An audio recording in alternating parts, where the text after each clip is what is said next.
Images की बात करें तो वो एक stand alone light weight executable package software package है जिसके अंदर मुख्तलिफ़ चीज़ें शामिल होती हैं।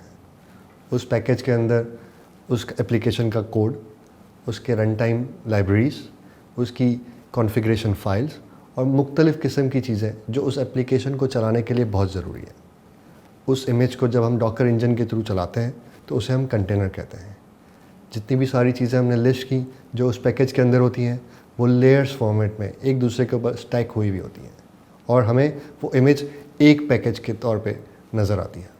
हर इमेज के अंदर कट डाउन ऑपरेटिंग सिस्टम यानी वो ऑपरेटिंग सिस्टम की चीज़ें जो किसी एप्लीकेशन को चलाने के लिए ज़रूरी हैं, वो उसका कोड, उसके रन टाइम, उसकी लाइब्रेरीज़, उसकी कॉन्फ़िगरेशन, ये सारी चीज़ें शामिल होती हैं। वो सारी चीज़ें लेयर्स में स्टैक हुई भी होती हैं। उन लेयर्स को यूज़ करते हुए हम किसी भी एप्लीकेशन का कंटेनर बना के उसको चलाते हैं। एक खूबी कंटेनराइज एप्लीकेशन की ये भी होती है कि जो जिस सिस्टम पे आप उसको डाउनलोड करके चला रहे हैं, अगर वो कोई लेयर जो इस एप्लीकेशन की इमेज में मौजूद है, अगर वो किसी और इमेज में पहले से मौजूद है तो वो उसको दोबारा डाउनलोड नहीं करता। उस पुरानी वाली इमेज जो आपके सिस्टम पे पहले से डाउनलोडेड थी, किसी और एप्लीकेशन की इमेज, उससे उस लेयर को रेफरेंस करते हुए उस इमेज की लेयर को यूज़ करता है आपकी नई इमेज की एप्लीकेशन को चलाने के लिए। इससे फ़ायदा ये होता है कि आपके सिस्टम में डाउनलोडिंग उसे कम करनी पड़ती है। जब हम बात करते थे कि कंटेनराइज एप्लीकेशन पोर्टेबल भी हैं और फास्ट भी हैं, तो उसमें ये भी चीज़ शामिल थी कि जब उसको आप डाउनलोड करते हैं तो वो देखता है कि अगर आपके पास पहले से मौजूद है एप्लीकेशन की कोई इमेज की लेयर, तो वो उसको यूज़ करता है और उसी से एप्लीकेशन चलाता है। अगर हम इसको इस तरह डिस्क्राइब करें कि कंटेनर बनता है इमेज की लेयर से, तो इसको ये कहना गलत नहीं होगा कि इमेजेस एक रुके हुए कंटेनर की मानंद होते हैं।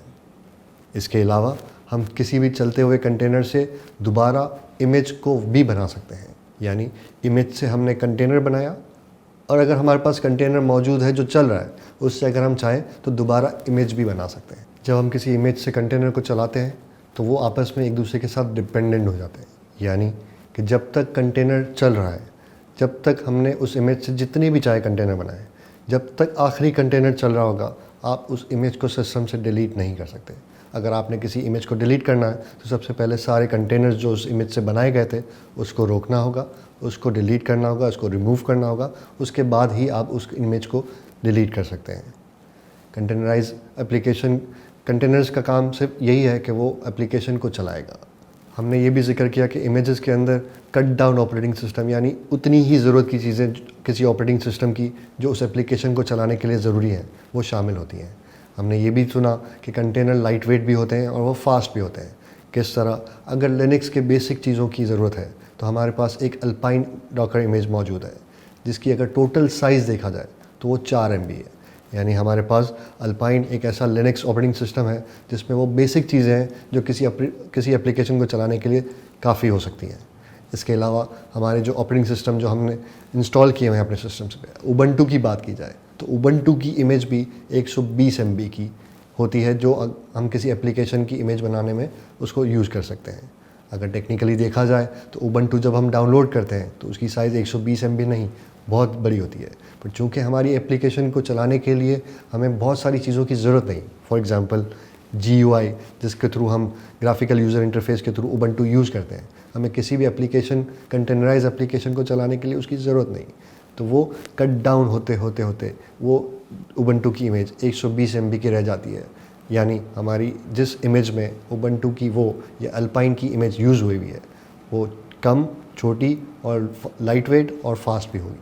क्योंकि फास्ट इसलिए होगी कि उसकी साइज़ छोटी है, तो जब उसको लोड करने की बारी आएगी वो जल्दी फास्टली लोड भी हो जाएगी और एप्लीकेशन को भी रन कर देगी।